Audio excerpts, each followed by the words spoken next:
Ewan ko, napanood niyo ba kung ano yung sinabi ni President Marcos Jr. na dapat gawin ng mga Pilipino habang nagpuputukan. Magtago muna.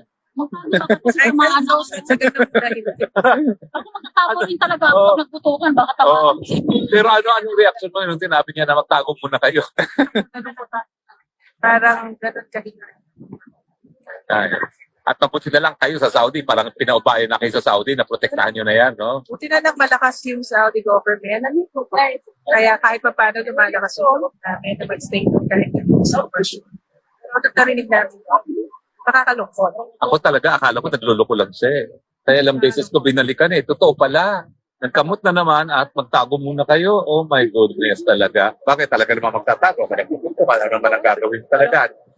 Anyway, magtago muna kayo. Yan po ang official government response doon sa putukan sa Middle East. At mga kababayan Pilipino, talagang humarap na kayo na pagtataguan dahil hanggang dyan lang ang magiging tulong ng Marcos Jr. administration. Pasensya na kayo, hindi kayo magbibigyan ng lugar na pagtataguan, pero merong moral support para kayo'y magtago.